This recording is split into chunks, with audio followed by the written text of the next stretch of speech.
In a single night, she lost her husband, her 2 sons, and even her home.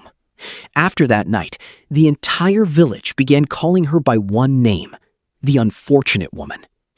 People would tell her story, feel sorry for her, and then quietly return to their own lives. But 10 years later, one evening, when a broken young girl saw her sitting by the river, she was smiling, as if her heart had never been wounded at all. The sight was so strange that the girl couldn't stop herself from approaching her. The girl's name was Grace. She was only 15, yet life had forced her to grow up too soon. She was the daughter of a carpenter, a man once known throughout the region for crafting strong, reliable doors. But now illness had confined him to his bed. He had become so weak that he could no longer even lift a hammer, and so proud that he refused to ask anyone for help. The responsibility of the household had fallen on Grace's mother, who earned a little money by washing clothes for others. Sometimes a neighbor would quietly leave food at their door, as if understanding their pain without needing words. Grace endured all of this in silence. She carried the weight of her home the way a river carries stones, without sound, without complaint.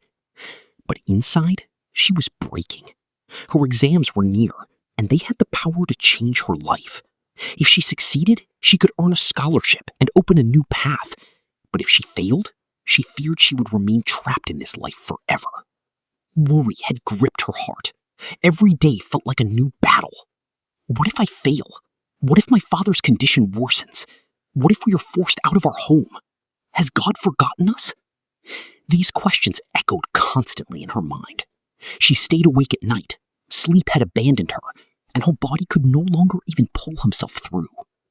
Without realizing it, she began pulling at her hair, as if trying to release the chaos within her. Every evening, she went to the riverbank. She told her mother she was going to study, but in truth, she went there to cry. She would sit, open her book, but the words blurred through her tears. Unable to hold herself back, Grace slowly approached her and asked softly, "How, after losing so much, are you so peaceful?" Mama Nneka opened her eyes and looked at her with a deep, gentle gaze. Then she smiled and said, "Come, put your feet in the water. Let me tell you something." Grace sat beside her. As soon as her feet touched the cool water, she felt a strange sense of calm.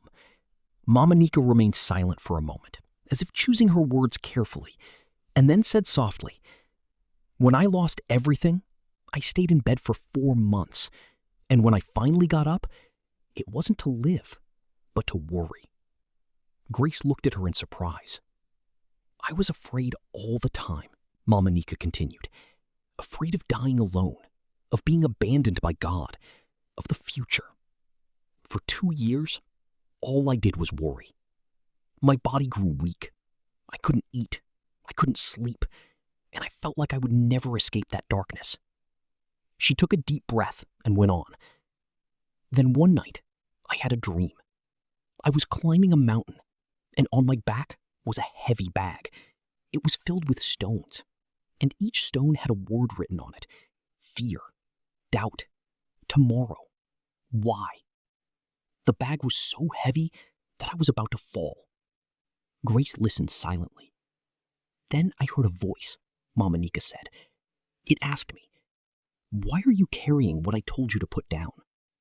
Something stirred within Grace's heart. "In that moment," Mama Nneka said, "I realized that every worry I carried was a burden God had never asked me to hold. I was the one carrying it." Grace felt her hands slowly relax. Something inside her was beginning to change.